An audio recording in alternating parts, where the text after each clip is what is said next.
Hello दोस्तों। पहले तो सभी को राम राम। दोस्तों, मैंने बोला था कि आपको जीके अंगुली पे याद कराऊंगा। उसी हमने शुरुआत कर दी, उसी क्लास की शुरुआत कर दी है। आज हम जो राजस्थान के प्रमुख अनुसंधान केंद्र है वो आपको मैं यही क्लास में याद करा दूंगा, ट्रिक के साथ कहानी रूप में शानदार तरीके से आपको याद करवाऊंगा। लेकिन साथ बने रहना, जो लास्ट तक बने रहेगा उसी को याद होगा। बीच में चले जाओगे फिर क्या याद होगा। बाकी बात करते हैं, एक बार ईमानदारी से जो जुड़ रहे हैं वो लाइक जरूर कर देना। जो नए जो है चैनल को सब्सक्राइब कर देना कि कोई भी वैकेंसी उठा के देख लो, आप राजस्थान की उठा के देख लो, अनुसंधान प्रमुख जो अनुसंधान के अंदर आरएस की दे लो, कोई भी दे लो, उसमें से इंपोर्टेंट टॉपिक है ये, क्वेश्चन उठा ही लेता है एग्जामिनर। हम बात करते हैं, सीधे मुद्दे पर बात करते हैं प्रमुख अनुसंधान केंद्र। क्योंकि बहुत से कोचिंग वाले हैं पैसे ले लेते हैं और आपको किताबें दे देते हैं पढ़ने के लिए, आपको नोट्स दे देते हैं, लेकिन मेन बात है टीचर का जो काम होता है ना, उद्देश्य जो होता है ना, वो क्लास में याद करवाना होता है। फिर क्या मतलब आप कोचिंग करने का, जो आप हजारों में पैसे देते हो, 10,000 20,000 30,000 तक 50,000 तक आप पैसे देते हो कोचिंगों में, क्या मतलब हुआ? उन सबके उनके सबके ऊपर तमाशा देने के लिए आपके सामने आया हूं, क्योंकि मैं आपसे एक पैसा नहीं लूंगा, कभी नहीं लूंगा, और आपको अंगुलियों पे याद कराऊंगा, क्योंकि ऐसे पढ़ाया जाता है जीके। अब बात करते हैं राष्ट्रीय ऊंट अनुसंधान केंद्र। आप सबको पता है कि ऊंट अनुसंधान, ऊंट ऊंट कहां पे होता है? राष्ट्रीय ऊंट अनुसंधान केंद्र जोहड़बीड़ बीकानेर में है। इसकी स्थापना कब हुई थी? 1984 में हुई थी। ये तो आपको किताबों में भी मिल जाएगा, नोट्स में मिल जाएगा, बाकी कोचिंग वाले बता देंगे। लेकिन मेन बात है आपको याद कैसे होगा ये राष्ट्रीय ऊंट अनुसंधान केंद्र, क्योंकि जिसको याद होता है वही जॉब लेता है। ऊंट ऊंट आप सबको पता है कि गांव वालों को जरूर पता है कि जोहड़ जोहड़ क्या होते हैं? जहां पानी वगैरह भरा होता है, गंदा पानी भरा होता है, वहां जोहड़ होते हैं, जहां भैंस वगैरह नहाते हैं, ऊंट नहाते हैं। तो राष्ट्रीय ऊंट अनुसंधान केंद्र कहाँ है? जोहड़बीड़। और जोहड़बीड़ कहाँ पड़ता है? बीकानेर में पड़ता है। इसकी स्थापना कब हुई थी? 1984 में हुई थी। आपको याद हो गया। ऊंट जहां बड़ा जानवर है, भैंस वगैरह होते हैं, गांव में होते हैं, जोहड़ होते हैं जहां पानी होता है, जहां ये जानवर होते हैं, पशु वगैरह, ये मतलब कोलाहल करते हैं, नहाते हैं, वो होता है जोहड़बीड़। तो राष्ट्रीय ऊंट अनुसंधान केंद्र कहाँ पे है? जोहड़बीड़ बीकानेर में। अब राष्ट्रीय घोड़ा घोड़ा अनुसंधान केंद्र कहाँ पे है? वो भी जोहड़बीड़ बीकानेर में है। अब याद कैसे रखना है कि और घोड़ा ऊंट और घोड़ा दोनों बड़े जानवर है, एक जैसी जानवर है, दोनों बड़े जानवर है, तो दोनों बीकानेर में पाए जाएंगे। इनका अनुसंधान केंद्र जोहड़बीड़ बीकानेर में। याद हो गया, हमेशा लाइफ टाइम कभी नहीं बोलोगे। इतना इजी है जीके याद रखना अगर आप मेरे साथ पढ़ोगे। खजूर व खेर अनुसंधान केंद्र कहाँ पे है? बीकानेर में। अभी इसे कैसे याद रखोगे भाई? ऊंट भी बीकानेर में पाया जा रहा है, घोड़ा भी बीकानेर में पाया जा रहा है, तो ऊंट और घोड़े क्या खाते हैं? खजूर खाते हैं, खेर खाते हैं, तो ये भी कहाँ पाया जाएगा? बीकानेर में पाया जाएगा। तो खजूर व खेर अनुसंधान केंद्र कहाँ पे है? बीकानेर में। लाइफ टाइम याद रहेगा, कभी नहीं बोलोगे। बताओ, कहानी रूप में कोई दिक्कत ही नहीं है याद करने में, आराम से वैसे रटे जाओ, बाकी जो कोचिंग वाले रटाते हैं। आगे बात करते हैं कि भेड़, बकरी, खरगोश व ऊन अनुसंधान केंद्र कहाँ पे है?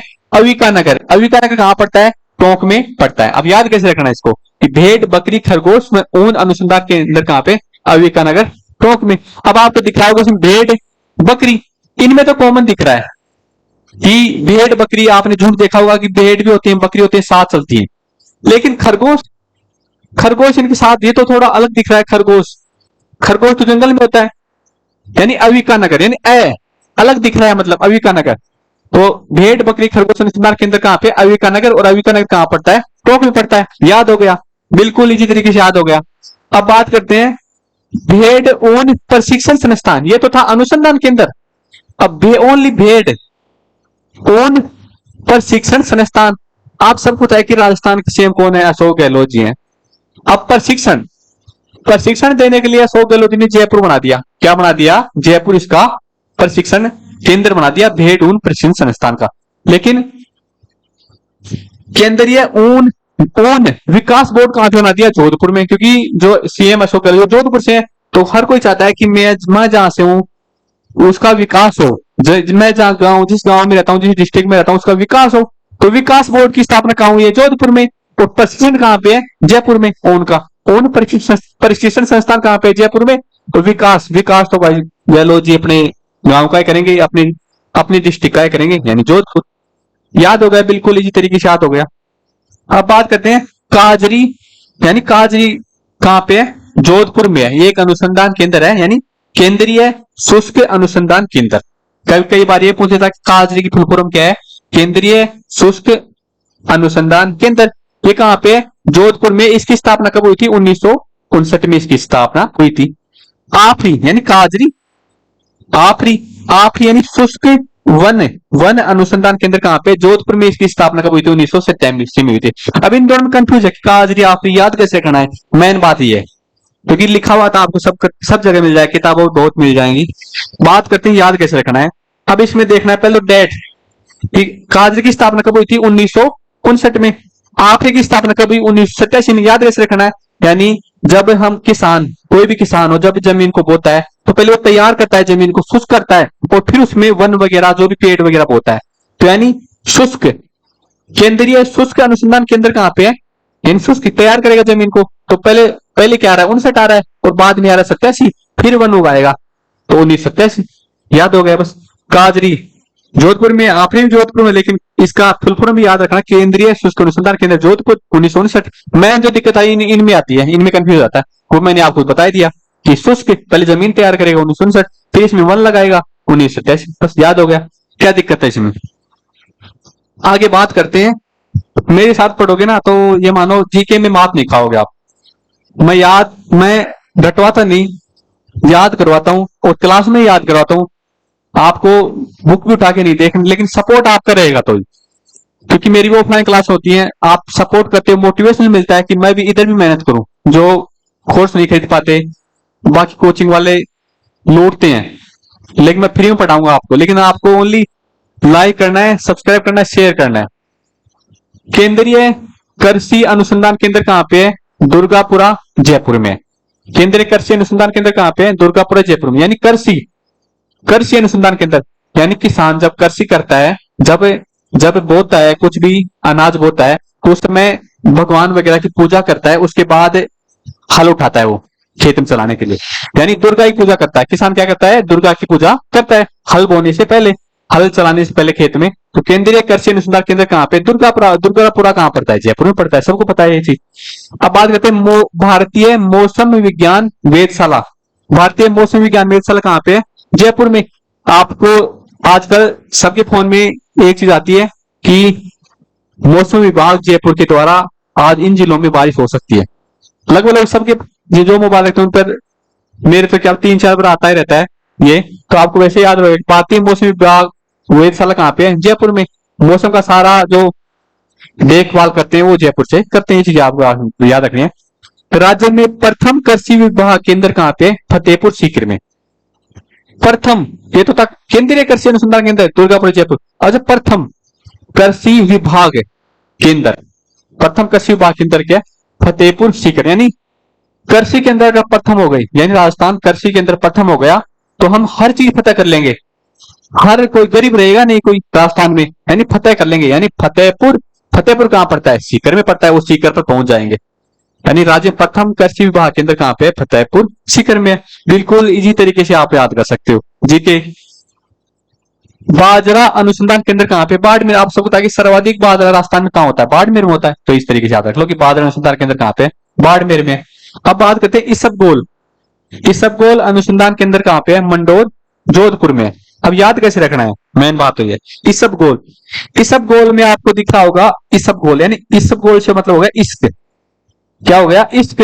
और देसी भाषा में नहीं बोलते कि इश्क करेगा ना तो उसका भाई मंड देगा तेरे को, मंड देगा यार, मतलब मंड देगा मतलब सुधार देगा, मंड देगा मतलब एक तरह से देसी भाषा में बोलते हैं कि मंड देगा तेरे को, क्योंकि वो बहुत योद्धा है, वो बहुत शक्तिशाली है। तो इस तरीके से याद रखो। इस सब गोल से इसको हो गया, यानी मंड देगा, यानी उसका भाई क्या है? बहुत योद्धा है। कोई दोस्त अपने दूसरे दोस्त को बोल रहा है ये बात। तो ये सब गोल अनुसंधान केंद्र का है मंडोर जोधपुर में। बताओ इस तरीके से कोई याद करवाता है क्या? बताओ कहानी रूप में, बिल्कुल इसी तरीके से। अब बात करते हैं चावल, मक्का, सोयाबीन, मूंगफली अनुसंधान केंद्र कहां पे है? बांसवाड़ा में है। यानी आप सबको पता है कि राजस्थान के दक्षिणी क्षेत्र में चावल, मक्का, सोयाबीन, मूंगफली ये इंपोर्टेंट जो चीजें हैं वो कहां होते हैं? राजस्थान के दक्षिणी क्षेत्र में ही होती हैं। आप सबको पता है। तो वैसे ये बांसवाड़ा दक्षिणी क्षेत्र में है। अब कपास बीज अनुसंधान केंद्र कहां पे है? मोहनगढ़ जैसलमेर में। कपास बीज अनुसंधान केंद्र कहां पे है? मोहनगढ़ जैसलमेर में। कपास बीज यानी बीज, कपास बीज, बीज बीज कहां पे है? बीज यानी जैसलमेर में। जैसलमेर का नाम सुनते ही आपको माइंड में आता है कि वहां रेतीला है, कुछ उगता नहीं है, पानी भी नहीं है, इस तरीके से। तो बीज, बीज कहां बोया जाता है? मोहनगढ़ जैसलमेर में बोया जाता है। इस तरीके से थोड़ा सा माइंड में रख लेना ये चीज, मोहनगढ़ जैसलमेर में। अब बात करते हैं चारा बीज अनुसंधान केंद्र कहां पे? रामसर अजमेर में। अब भाई अजमेर वालों ने बोला कि सब जिलों को दे दिया, हमें भी कुछ दो।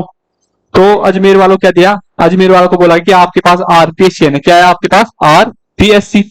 इतनी फर्जी वाला करते हो, इतने पैसे कमाते हो, आरपीएससी नाम के, लेकिन नहीं खिला, हमें तो और भी दो, और भी दो। तो उन्हें चारा बीज अनुसंधान केंद्र दे दिया गया रामसर अजमेर में। अब बात करते हैं राष्ट्रीय बीजीय मसाला अनुसंधान केंद्र कहां है पे? अब बीजीय, बीजीय से आपको होगा तबीजी, रिलेशन नहीं दिख रहा, शब्दों को पकड़ो। बीजीय यानी तबीजी, रिलेशन दिख रहा है आपको। यानी राष्ट्रीय बीजीय मसाला केंद्र कहां पे? तबीजी में। तबीजी कहां पड़ता है? अजमेर में पड़ता है। बस याद हो गया। दो बार आप वीडियो देख लो, कभी नहीं बोलोगे, लाइफ टाइम याद हो जाएगा। अब बात करते हैं पुष्प अनुसंधान केंद्र। पुष्प अनुसंधान केंद्र कहां पे है? माउंट आबू सिरोही में। अब याद कैसे रखना है आपको? पुष्प, पुष्प गर्मी, जहां गर्मी पड़ती है ज्यादा, जहां लू चलती है, वहां तो हो ही नहीं सकता पुष्प, क्योंकि वहां खराब हो जाएगा पुष्प। ठंडी जगहों पर सेफ रहता है पुष्प। तो माउंट आबू क्या ठंडी जगह है और बिल्कुल सेफ रहेगा। तो पुष्प अनुसंधान केंद्र, उसीलिए वहां माउंट आबू में इसकी अनुसंधान की स्थापना की गई है। तो पुष्प अनुसंधान केंद्र क्या है? माउंट आबू सिरोही में। आपको मैं एक कहानी बता रहा हूँ कि आपको माइंड में, आपने लंबे टाइम तक याद रही ये चीजें। अब राष्ट्रीय सरसों अनुसंधान केंद्र कहां है? सेवर भरतपुर में है। इसकी स्थापना कब हुई थी? 20 अक्टूबर 1993 में इसकी स्थापना हुई थी। अब याद कैसे रखना है आपको? वैसे राष्ट्रीय सरसों अनुसंधान केंद्र सबको याद है कि सेवर भरतपुर में, लेकिन फिर बताता हूं जिसको याद नहीं है। सरसों, सरसों को लंबे टाइम के लिए सुरक्षित रखने के लिए, सरसों जल्दी खराब नहीं होती, आप 2 साल 3 साल रख सकते हो इसको। तो सरसों को, सरसों से हो गया सेवर। शब्दों में देखो, इसमें भी सह, इसमें भी सह, ये या तो ऐसे याद रख लो, या फिर सरसों को लंबे टाइम तक सेव रखा जाता है, सुरक्षित रखा जाता है। तो राष्ट्रीय सरसों अनुसंधान केंद्र कहां है? सेवर भरतपुर में। देश व ज्वारा अनुसंधान केंद्र कहां है? वल्लभ नगर। वल्लभ नगर कहां पड़ता है? उदयपुर में पड़ता है। अब याद कैसे रखना है आपको कि भैंस व ज्वार अनुसंधान केंद्र। ज्वार कौन खाता है? भैंस ही खाती है, चारा होता है। अब बात करना है भैंस। और भैंस बहुत बहुत वो होती है, उसमें बहुत वल्लभ भारी होती है भैंस, बहुत वल्लभ होती है, उसमें बहुत ताकत होती है, वल्लभ। इस तरीके से याद रखना है आपको कि भैंस और जवान वल्लभ नगर उदयपुर में है। ठीक है, आपको इस तरीके से बिल्कुल याद रखना है। बाकी बताओ, यही याद हो गया, 2 बार आप वीडियो देख लोगे ना, कभी ये चीज नहीं बोलोगे अनुसंधान के अंदर, जिनमें आपका क्वेश्चन गलत हो जाता है, क्योंकि ऑप्शन में देता है वापस, ऑप्शन एक ही जगह बी वर्ड हो जाता है। तो आप खुश रहा करो, मस्त रहा करो, आपका सपोर्ट ऐसे ही बनाए रखना, और मैं रेगुलर आपके सामने आता रहूंगा, और इम्पोर्टेंट जो चीजें हैं वो शेयर करता रहूंगा। बाकी लंबी क्लास भी लेके चलेंगे, 1 घंटे की लेके चलेंगे, और शानदार तरीके से आपको हिस्ट्री, कल्चर, हर चीज पढ़ाऊंगा, लेकिन साथ आपको देना है। बाकी जो नए हैं, चैनल को सब्सक्राइब करना, लाइक कर देना, एक प्यारा सा कमेंट जरूर कर देना। धन्यवाद।